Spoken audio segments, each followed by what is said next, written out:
Good morning, everyone. We'll get started today, kind of picking up on this slide on naming acids that we ended on Wednesday. So we were getting to the point of naming the next category of compounds. We kind of went through ionic compounds. We're going to see some review problems on ICs on the next slide, and a little bit later towards the end of our Chapter 2 notes, we'll do a bunch of examples. But the next category are looking at molecular compounds now, where we have non-metallic elements, but where we've had H plus ions sort of neutralize the charge, balance out that charge of our anions. So if we take a chloride ion, like Cl minus, imagine H plus neutralizes that, then that goes to HCl. The weird thing is that it's no longer really an ionic compound. What we mean by that is HCl would exist with some sort of a covalent bond between the atoms. That's why we would call this a molecular compound, not an ionic compound. Just to contrast that with something like NaCl remains ionic and has those charges built in. Once the plus of H and the minus of Cl link together, they form a covalent bond. I just want to try to, in two ways, one, get you to see that an acid is a molecular compound, but then that we're going to name those molecular compound acids with the acid nomenclature system. And so what we need to do is just recognize, well, what will we call Cl minus? We call that chloride. So the acid of chloride ion would be hydrochloric acid. So the naming system is, if we have an "-ide" ion, it goes to the hydro, then the root name of the element, "-ic" acid. So hydrochloric acid. Another example that would be like HF, where the underlying anion would be F minus. F minus is fluoride. Remember, atomic ions have that IDE ending. So where you have one atom with its charge, the charge coming from placement of periodic table, F minus, O2 minus, S2 minus, etc. That fluoride would give rise to HF being called hydrofluoric acid.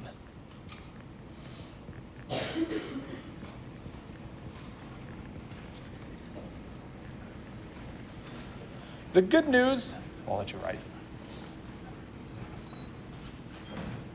The good news is this isn't a spelling class. We're not going to ever have you type in an answer on a test. It'll be multiple choice based.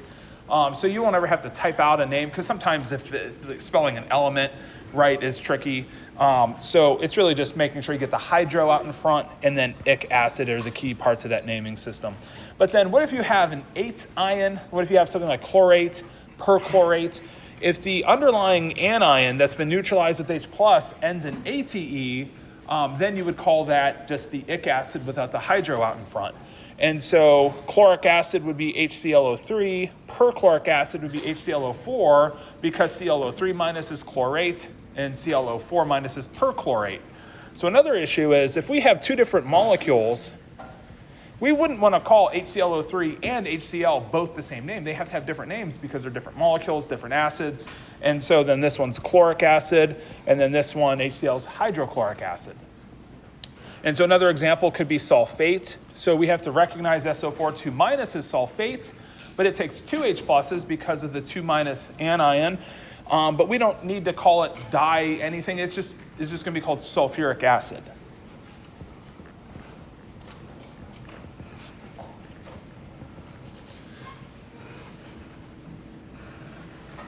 So sulfuric acid, we're neutralizing that 2 minus charge now with 2 H pluses. Now, what if we have an "-ite" ion? So we might recall that we can have things like nitrite. We can have things like chlorite, hypochlorite. And so for those acids, when we have H plus neutralize those anions, to go to HClO2, that would be chlorous acid. So chlorous OUS acid for HClO2. And then hypochlorite in its acid form of HClO would be hypochlorous acid, because ClO minus is hypochlorite. So to name an acid, kind of the basic first idea would be try to find the anion that has been neutralized with the H plus. Think about what that anion is named, and then kind of go "-ides" to hydroic acid, "-ates" to "-ic" acid, and then "-ites" to "-us" acid. So if we have SO3 2 minus, so it's recognizing that that's sulfite, is the SO3 2 minus ion. So therefore it took 2 H pluses to neutralize that charge. And so H2SO3 would be called sulfurous acid.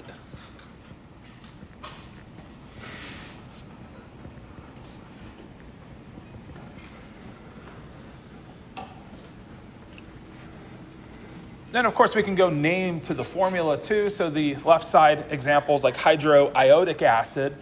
So sometimes the names, if you just are just hydroiodic acid, sometimes it looks very like a long name, but just break down the prefix and then the sort of suffix part of the name. And so hydroiodic acid would be based on, because of hydro, and ic acid, it would be based upon the simple, and then iodo is iodide. So iodide is I minus. And so this would be the acid of iodide ion, so HI. Phosphoric acid would be based on, because no hydro in front, and ic acid would be on an 8, and the 8 would be the oxyanion of phosphorus. The most common, if you remember, the most representative oxyanion of phosphorus is the one with 4 oxygens and a 3 minus. You might remember the Nick the Clam made whatever that thing was, Phoenix, 4 consonants, 3 vowels. However you're remembering phosphate as 4 O's and a 3 minus charge, then it's going to take, of course, 3 H plus ions. So phosphoric acid was H3PO4. And if we have something like nitrous acid, the OUS acid just means that we're deriving off an ite ion based off of nitrogen. So nitrate is NO3 minus. So nitrite would be NO2 minus.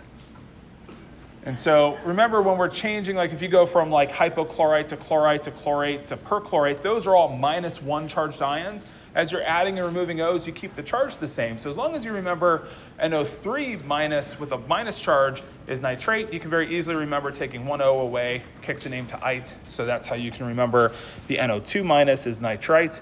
So HNO2 would be nitrous acid.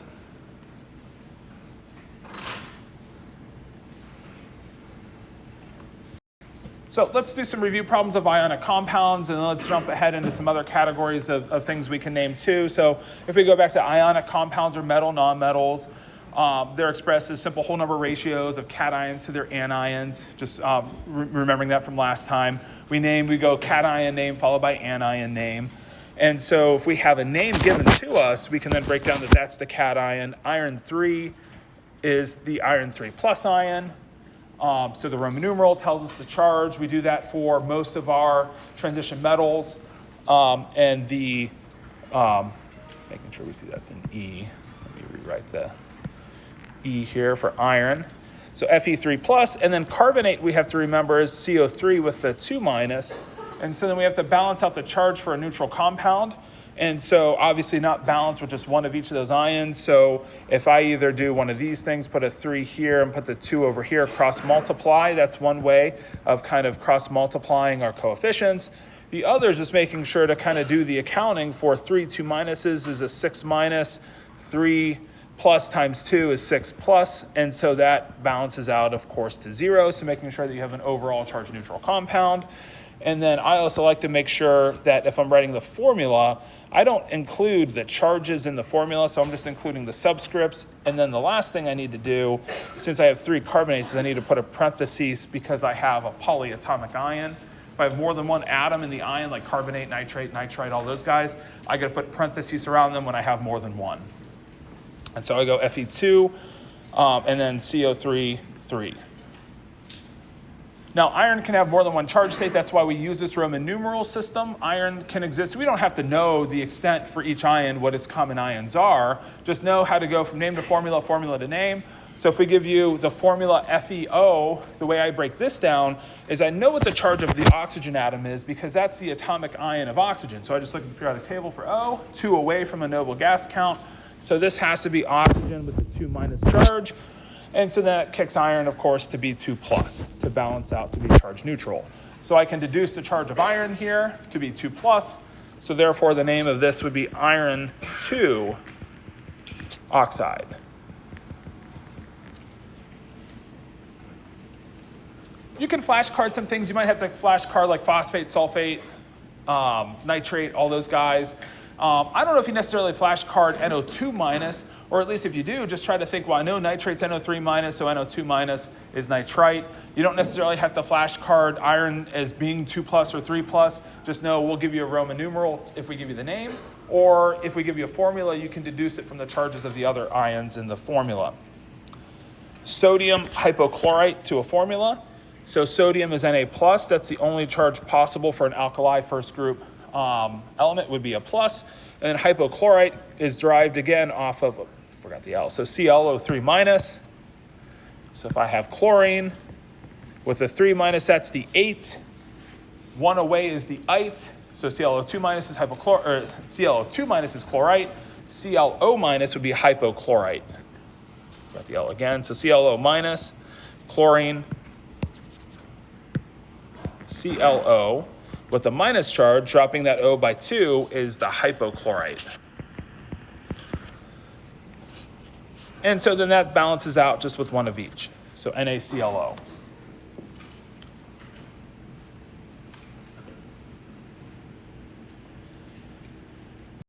Now, there's some other ions that pop up that kind of look almost like acids, and if you get technically into what we call acids and bases, this is a trickier question for later on, like, can you call an anion like HCO3-? HCO3- is an important anion. It's the hydrogen carbonate ion. It's bicarbonate by some nomenclature systems, or maybe you've seen it called that before too. You'll learn more about like ions that can act as acids and bases, like, and have both properties. You'll learn more about these substances later.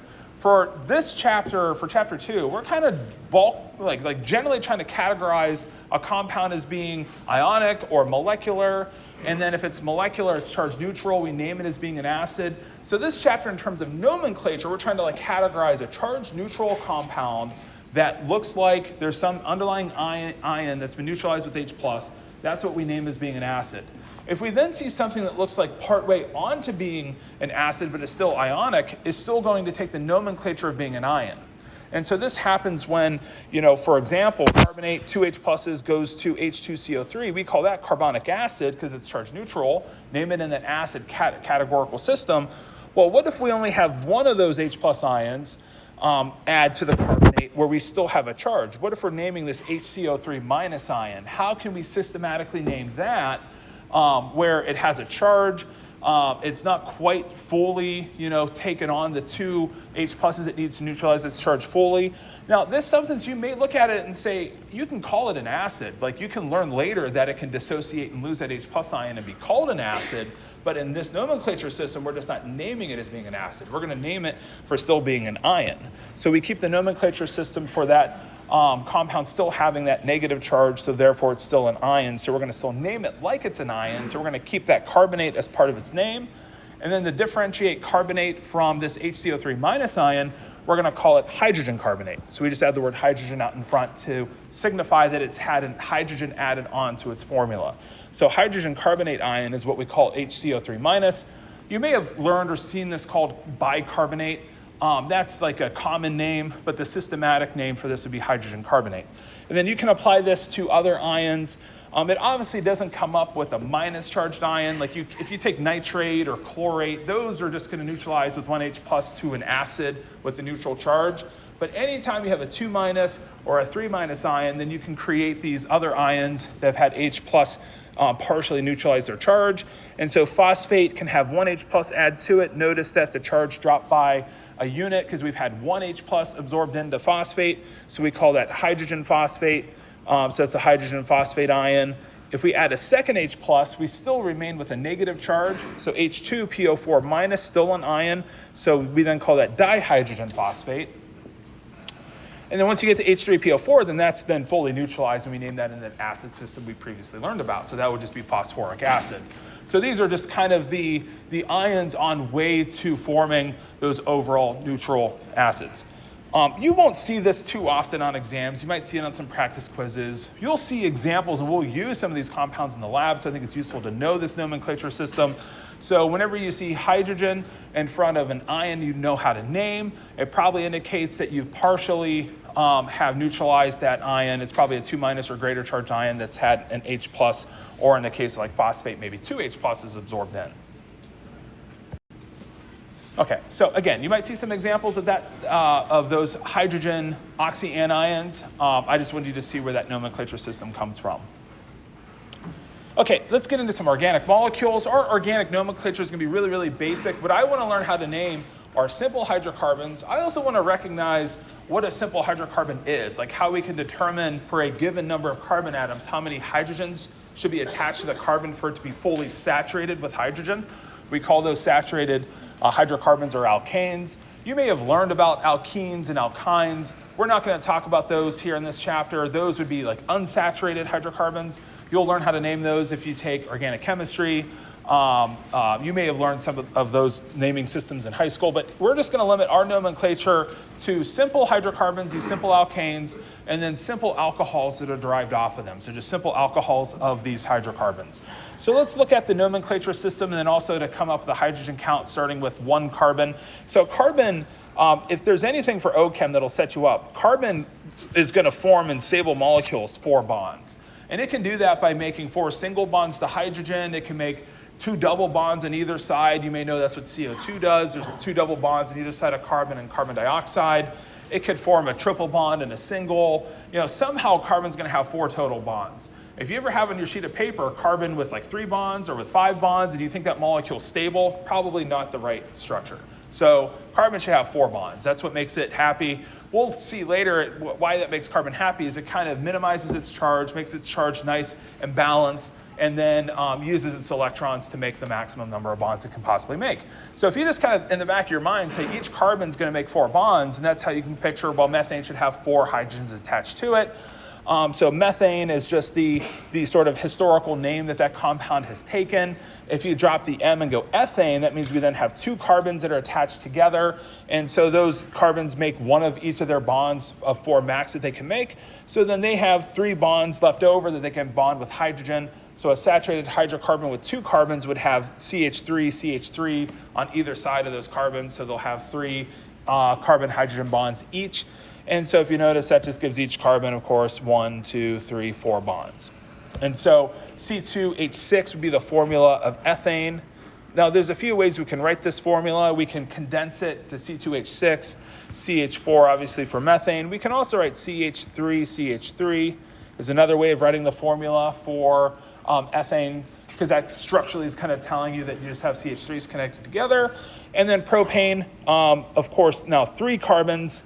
We only have 2 hydrogens for the middle carbon and then the same 3 for the outer.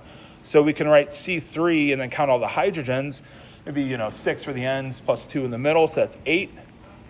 Or we can write it as CH3, CH2, CH3. And like this way here is going to be maybe helpful just to make sure for larger hydrocarbons we can get the proper count of hydrogen. If we go to butane, butane's going to be the 4 carbon. And so for butane, we're going to have the C4. Now, the question on the test would usually be, well, what's the hydrogen count? And you could guess or try to come up with the system or whatever. But the easiest way to do it would be just to picture, well, I have to have a CH3, and then I have the CH2, then I have the CH2, and then I have this CH3. And if we have to, you can literally just sketch this out just to make sure you see that you have the hydrogens on the end for 3. And that's pretty easy to write if you have to, if you're really just wanting to make sure you don't miss a question on the formula of something like butane. Might be sketching this out and then counting the hydrogens. And so that should give us 10 hydrogens. So it should be CH3s on the outside for 6, and then plus the 4 hydrogens in the middle. So that should be 10. And so then you can write the formula this way if you want to show structurally how those carbons are attached together. You then also get into the conversation of, well, what about an isomer of butane? What if we start making isomers of these hydrocarbons? We're not going to worry about that. We're not going to worry about how you could structurally connect these carbons not to be necessarily linear, but we're only going to worry about naming like linear carbons where they're all in a straight row, and not worry about how to name like branched hydrocarbons. There's a little bit of a section at the end of chapter 2 on naming some more advanced hydrocarbons. We're not going to discuss that, so don't worry about that. One slight thing that might be worth recognizing, though, is if we did show you a structure like this, like let's say I write this structure and show you this.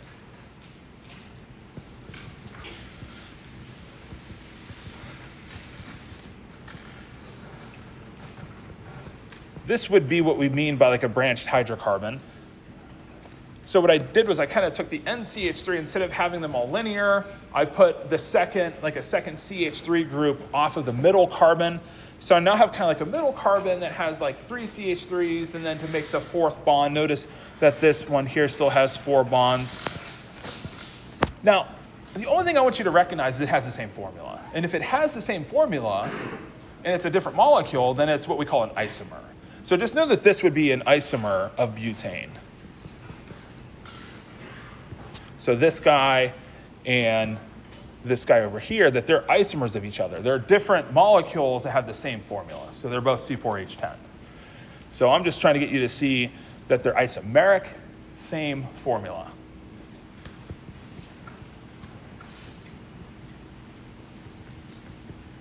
So different molecules with the same formula we call isomers of each other. Yeah. Does it change? Yeah, the character. So what changes with isomers? So you would expect isomers to have like slightly different properties. So maybe different melting points, boiling points, densities, etc. So they'll have different physical properties when they're different. Something should be different about them if they are different from each other. And there are some, like one of the coolest sets of isomers that there are in science, I think, are like handed molecules. So like your hands are isomers of each other. They're like mirror images of each other, but they're not superimposable. Molecules kind of do the same thing.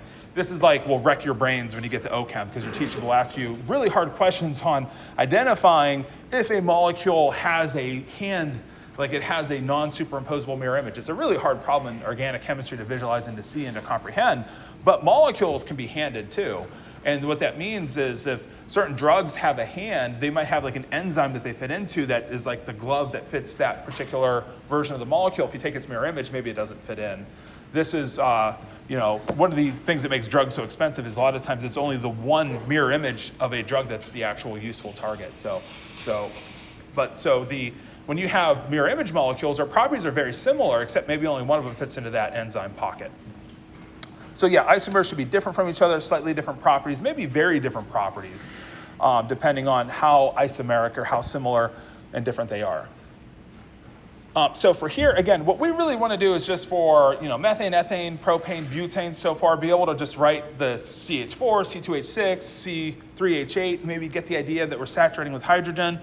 And then we can also name very easily from pentane to decane, just because pentas for 5, hexas for 6. So we then pick up from 5 to 10, pentas 5, hexas 6, hepta is 7, octa is 8, nona is 9, deca is 10. So we'll name from C5 all the way to C10 hydrocarbons that are saturated.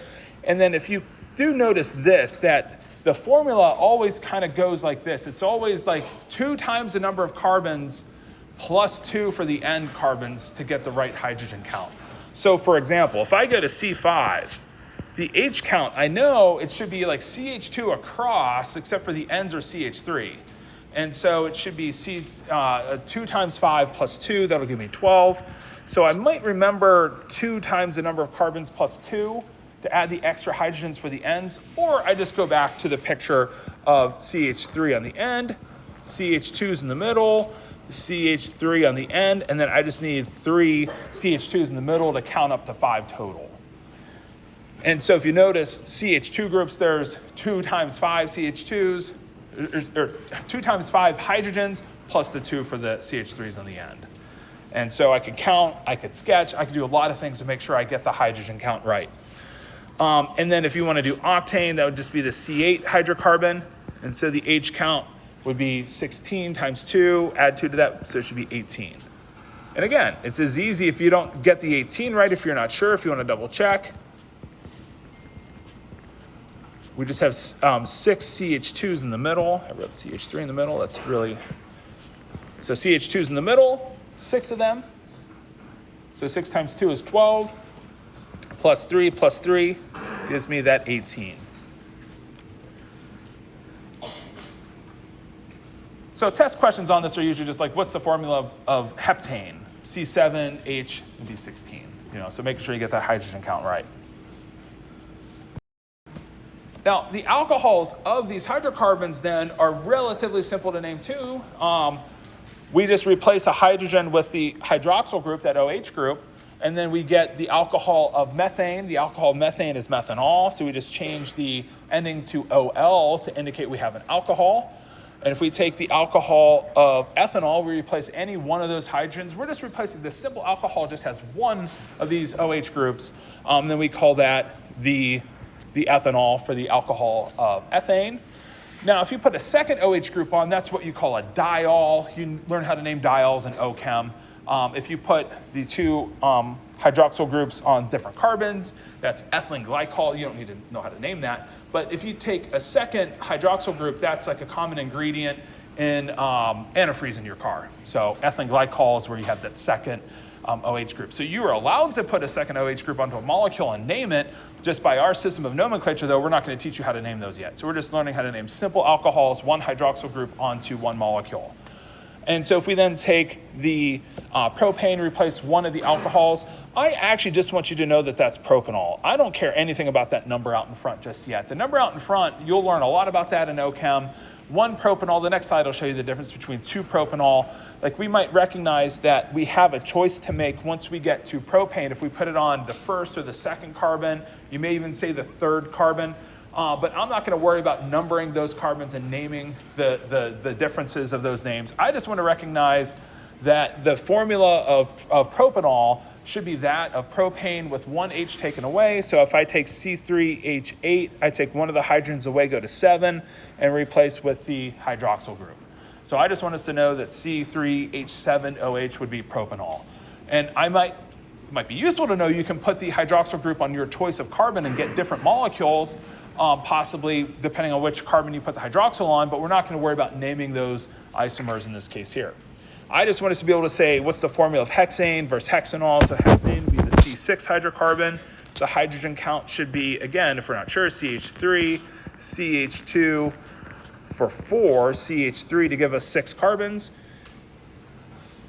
And so then that should be 8 plus 6, that would be 14 for hexane. And then hexanol would be C6H13 and then the OH group. So we can name that hexanol. And then if we were to show you a formula where we have 6 here, now I could put the hydroxyl anywhere, just in one of the spots. So let's say I show you this one here, and all the other positions are hydrogen.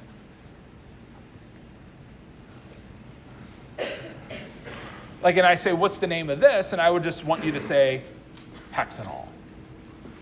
So I'd want you to say that this name here is hexanol. And it could be on the first carbon, second carbon, third carbon. Technically, the fourth, fifth, and sixth are the same as the first, second, or third if you go backwards. But again, I'm not trying to get you to understand the numbering system. OChem will teach you that later. The book does have some discussion of naming 1 versus 2 propanol, like 1 versus 2 versus 3 hexanol. It has some discussion of this. Don't worry about being responsible for that nomenclature system for exams.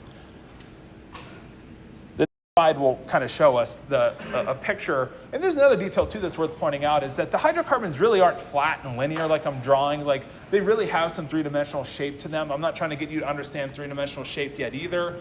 We'll write a lot of flat Lewis structures in this class, and then later we'll have to start to learn how to visualize in 3 dimensions what these molecules might look like. But that's like a chapter 9 topic. So don't worry about three-dimensional shapes of molecules or what they really look like in 3D.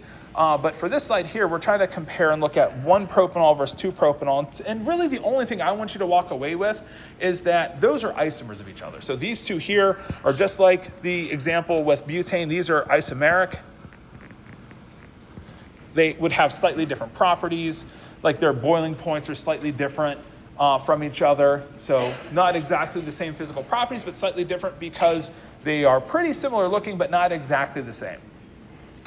And so, but I don't want you to worry about how to get these numbers right. So don't worry about why one's 1 propanol, why the other's 2, and why there's not a 3 propanol.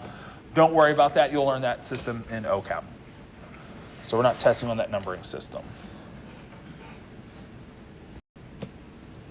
Now, let's come to acetic acids, kind of go back to acid nomenclature for just a minute, but also I want us to recognize something about alcohols too, now that we've seen alcohols. I don't know why this isn't focusing so well, but acetic acid is derived off of acetate. So we can kind of pick that up because ic acid should be derived off of an ATE ending. So we look at, acetate to be the underlying ion. And so we're building this compound off acetate. And you might remember acetate was that one ion we could write two different ways. Remember, one way was C2H3O2 minus. And the other way that's a little bit more descriptive is this way here, where we write it CH3COO minus. And so then the acid of acetate just takes one H plus out in front. So the formula of acetic acid, we can write it this way, which is really the way I like to write it in this chapter. Because if I write H, C2H3O2, you kind of get the idea that there's an H plus neutralizing the charge of acetate. And that almost all acids, you're going to recognize the H out in front, and then the anion kind of secondly written afterwards. So you can kind of pick up your H plus and then your ion after. Now, if I write it this way, then I'm going to put the H over here just to kind of pair up the charges. So if I write it the structural way, the way I'm going to write the formula becomes probably this way, would make more sense. And it's this group here in organic chemistry that becomes acidic. And that's actually our acidic group that makes this molecule behave like an acid. But this also gets into the weeds of what an acid really is. An acid releases that ion in water. And then we're going to learn in chapter 4, some acids readily release the H+. They release it all the time, 100% of the time. Some acids release it some of the time. Acetic acid is that variety where it partially will release an H+ ion into water, meaning you throw this into water and it does one of these things where it makes some of the acetate ion and then it makes some of that H+ ion. And you can also throw water into this mix here because sometimes we write this as H3O+, as that hydronium ion. And so H+ dissolved in water is H3O+. So you can either include the water and kind of see that it's grabbing a hold of this H+ and just write it this way, or you can write it as H3O+. Again, I'm not trying to teach you about this reaction. We're not going to ask you about this reaction here. I just want you to have in your mind that some acids do this partial reaction. So partial reactions like an equilibrium, you probably learned about that. It's the one that has awful math associated with it. Luckily, we don't do that math in this class. You'll see that next semester. But you may kind of have the idea that a partial dissociation to make this is really why something's called an acid, because in water it does this reaction. That's why we call something like acetic acid an acid. Now, the one little detail I want you to pick up here, and the reason why I'm talking about this right now, is I want us to come back to a formula for methanol and recognize that methanol, doesn't it look a lot like acetic acid in formula? The only difference is that extra CO. But that extra CO is a really important extra CO. It makes acetic acid an acid, but methanol is not acidic. It looks like, CH3COOH looks like, it is an acid, looks like an acid therefore. CH3OH looks very similar, but it's not an acid. And so we ask questions a lot of times. This is more a question for like chapter 3 and 4 that students miss a lot in chapters 3 and 4 is when we just say, is this formula an acid? And for methanol, students all the time think it's an acid because it looks so much like acetic acid, but it's not an acid. What makes acetic acid acidic is having, and again, I'm just showing you this so you can have some idea of why this is. It's because of this functional group here. It's because of this group here, that COOH group that makes the acetic acid and that acetate ion behave the way they do. And then without that extra, that's called a carbonyl, without that carbonyl there, this doesn't happen.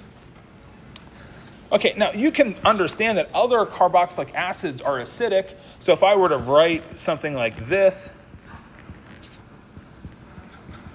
that you can certainly recognize that this is acidic or this is an acid, but we're not going to worry about how to name it. So we're not going to name that, but we'll at least understand that if I see that COOH group, then I'm going to know that that molecule is acidic.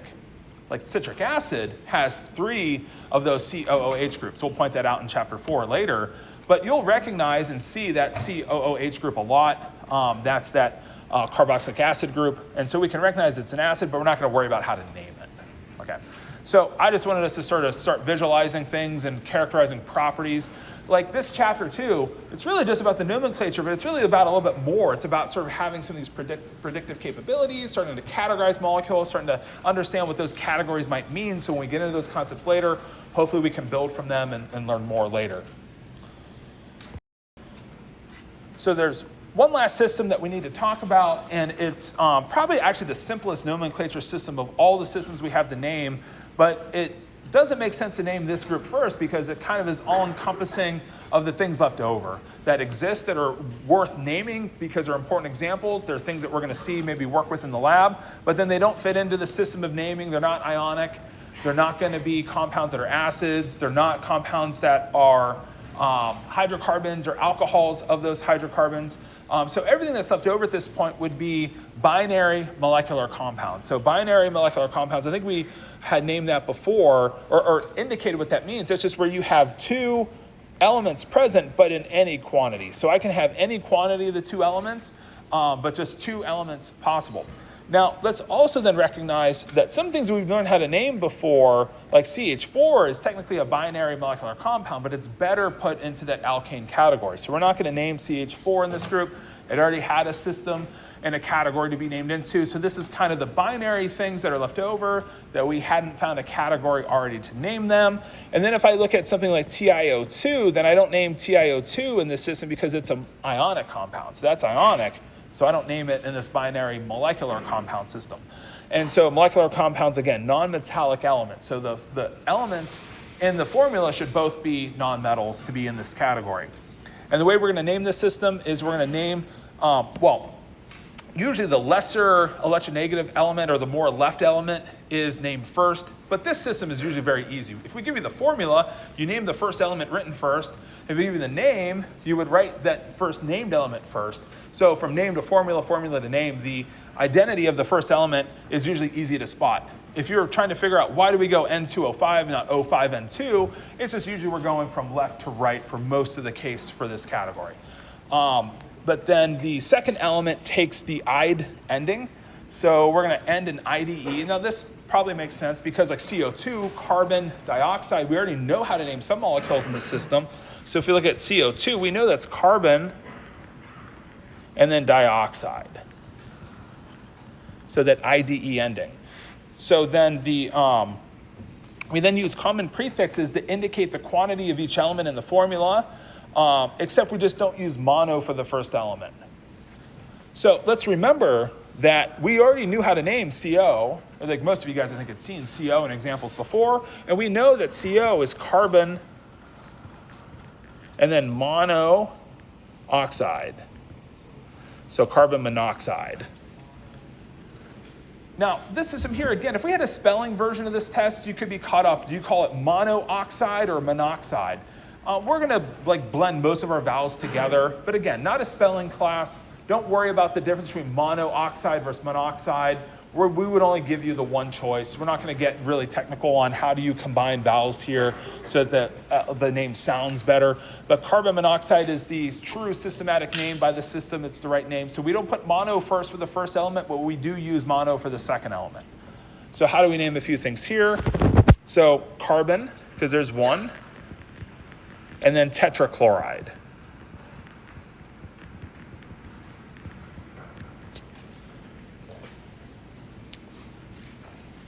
In the N2O, so if we have two of the second element, we do have to put the di out in front. So this would be dinitrogen.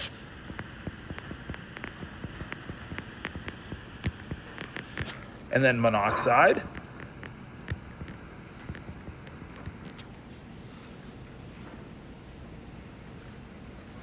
P2O5. You see it's really easy. It's diphosphorus.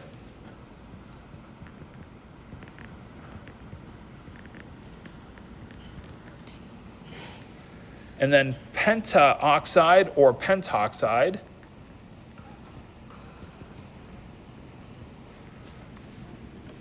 And don't get too caught up on penta. If you call it pentaoxide and get that, you'll recognize pentoxide on a multiple choice test as the right name. Now what about CrO3? That's the trick here, right? CrO3 doesn't get called chromium trioxide because it's an ionic compound.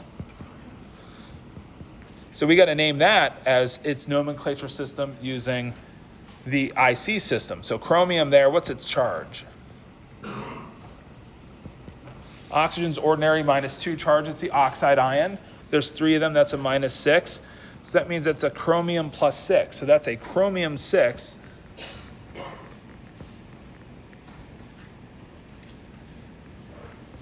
oxide.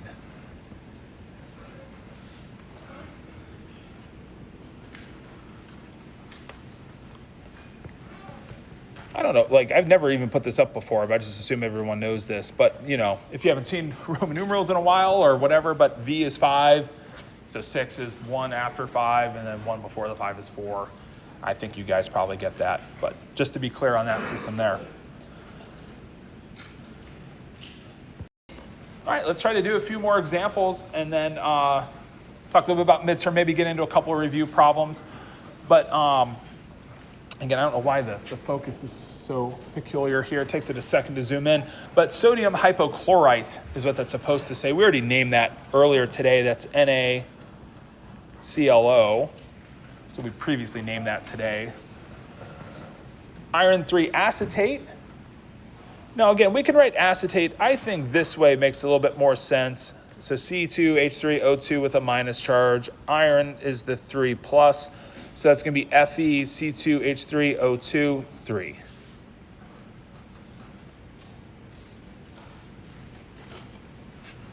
What do you guys think the formula of perchloric acid is?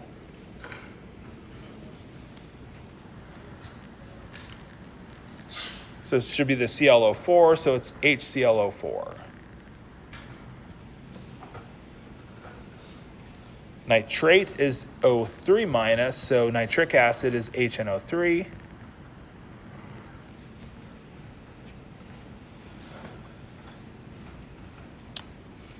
We did sulfurous earlier, but this is sulfurous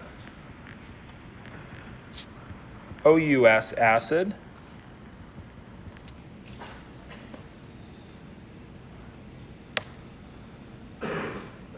Now, H2S, it says as an acid. The reason why I throw that as an acid, it's not very acidic. H2S is that smell of rotten eggs. Like, you can name it dihydrogen sulfide. People actually just call it hydrogen sulfide because there's no real, like, that's the only molecule that you can have of sulfide. So you'll see a few names. You may know it's hydrogen sulfide. You may think it should be called dihydrogen sulfide. But if we're naming it in the acid system would be sulfide is S2 minus. So sulfide then would be the hydro name. So this should be hydro sulfuric acid.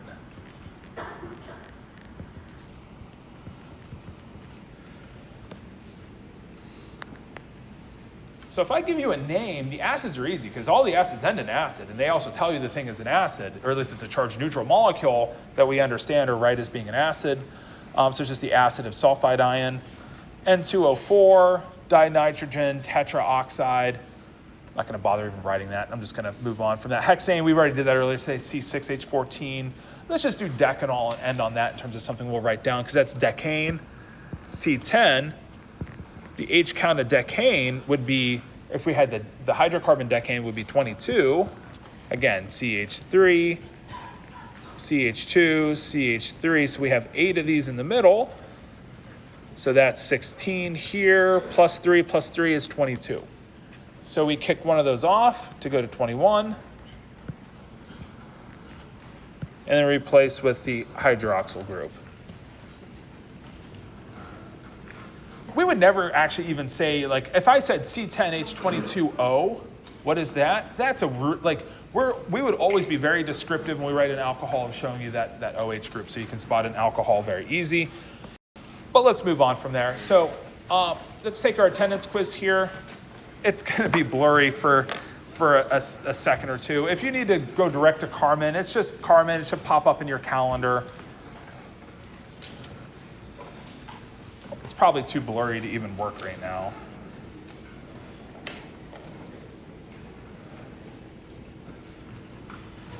You know, like 2 years ago, OSU Wi-Fi worked, and they changed the Wi-Fi system. I don't know what happened, and Wi-Fi in this campus went to crap. So I don't know how they can break Wi-Fi. It's because it's too blurry. If you go direct to Carmen, we'll sit here for a minute. It just takes it, apparently, time for this. That's another way I can put this up. Like, can you guys easily find this? You just go to Carmen. It should be in your calendar. The key word is electron. for today.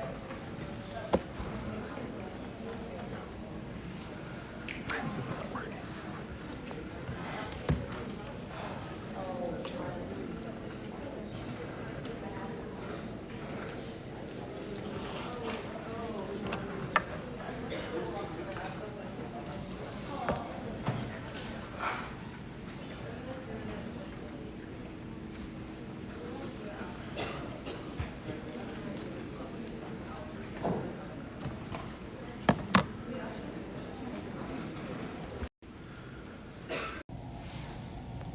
So I forgot to record on the slide in class today, but just so you are aware, if you're watching this at home tonight or Friday night, September 12th, there's a review, 5:45, starting at 5:45 p.m. in 1000 McPherson, hosted by another Chem 1210 instructor, Patrick Chafin.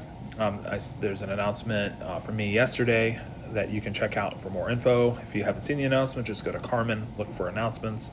And then I will start lecture up early Monday morning at 7:40 to go over some extra review problems before we get into some new material on chapter 3 in lecture to sort of start preparing us for midterm 2. Just remember midterm 1 is next Tuesday in recitation, so we will try to do a few problems later today and then also Monday morning before class to review and get ready for our upcoming midterm. And then if you are in the group of students who meets in 1015 McPherson, there's only 3 of our sections in the class that meet in this room. It's the, I think, Tuesday morning 9:10 recitation group. Your group, 2 of the sections are going to be pulled out for the midterms and take their midterms in a different room. Look for an announcement from Sophie White on where you will take your exam. A third of you guys in that room will stay in 1015 to take the exam. So one of the sections remains in 1015, the others move out into some smaller rooms for the exam. Okay, so let's get into a couple of review problems. If you're looking for these review problems, they are in the lecture slides. They're up at the top. There's also a link at the very bottom of the page too to get to these slides here. Let's look at as many of these problems we can today in our last few minutes here in class. We got about 5 or so more minutes to go. A lot of these questions here are actually a little bit blurrier because these are old exam questions I've like kind of screen captured onto the slide. So this is actually normal that this is a little bit blurry. But so in nature, we're told here, magnesium consists of 3 isotopes. So a sample of magnesium was measured using that thing called a mass spec. The only thing I want you to know about a mass spec is it's how we determine things like abundance. The way we determine the abundance is we put a charge on these isotopes and then bend them through a magnetic field. You don't have to know how that works. Just know that this allows us to get for, what's the mass of those isotopes, and it allows us to get their relative abundances. So the more abundant an isotope, the taller the peak. So the peak height is just proportional to abundance. So we have the sample of magnesium measured using this thing called a mass spectrometer, where the atoms are separated based on their mass to charge ratio. So this is separating Mg plus, because remember, if it's one isotope versus the other, the difference is the mass of those isotopes are different from each other. And so select the mass spectrometer output that would seem to be correct for magnesium. And so the other detail is that the ratio of the isotopes, like if we think of the average atomic weight calculation, so average atomic weight is the sum over all isotopes, the atomic weight of the isotope, and then multiplied by the fraction of the isotope. So if it's like 90% one isotope, you take 0.9 times that mass. If it's 0.05% some other isotope, you take 0.05 times that mass. It's that problem there. And so, but the other detail I want us to see is that this is what we find on the periodic table. So the periodic table tells us the average for magnesium is 24.3.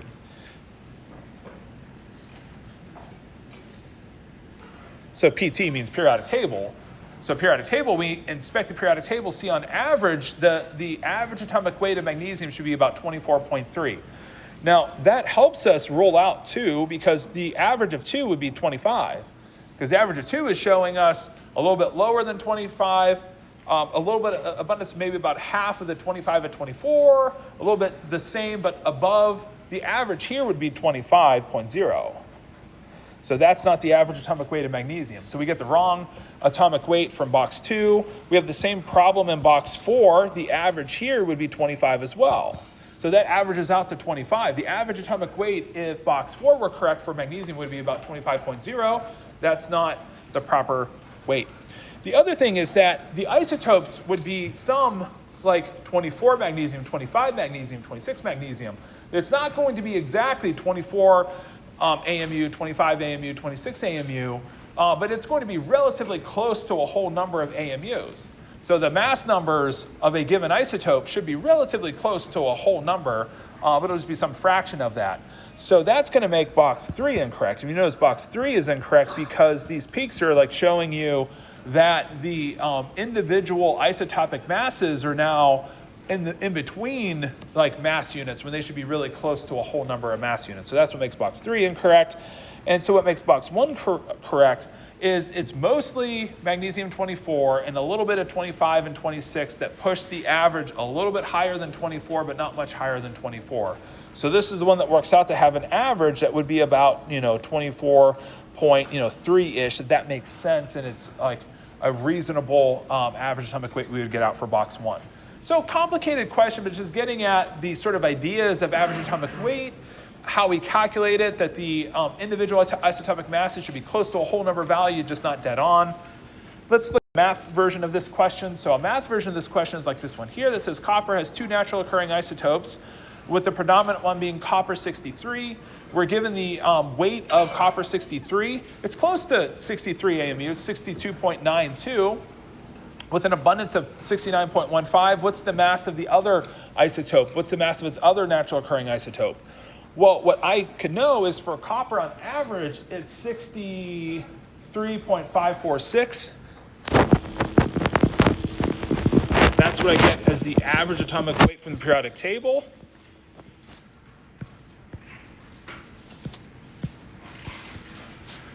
And that average atomic weight should be equal to the fraction. I'm going to write 69150 as a fraction instead of a percent. I'm going to multiply that by the mass of that isotope, which was 62.9296 AMU. And I just need to add the fraction of the other times the atomic weight of the other. So it's called the atomic weight of X for the other. And then, but I know what its abundance is. Its abundance is the remaining abundance. If it's 69 point whatever percent the one, then it's the difference from 100% of the other. So I just take 100 minus 69.150. I get 30.850 because it's all one or the other. So I just take 1 minus this is where I'm getting the 0.30850 number from. And so now I just have an algebra problem I can solve because I can just take 63.546 minus 0.69, just do the math here, just subtract 69150 times 62.9296. And then I'm going to divide that. I'm just doing the algebra quickly. I'm just dividing that then by this number here. Just solve for this algebraically. And I get a mass of 64.928. So that turns out to be copper 65. So it's just copper with 2 more neutrons than the other mass, so that's copper 65. Okay, guys, I just want to show a couple of problems on atomic weight. There's more problems that we can review starting 7:40 if you want to get here early on Monday. So have a great weekend. Enjoy the football game. Go Bucks.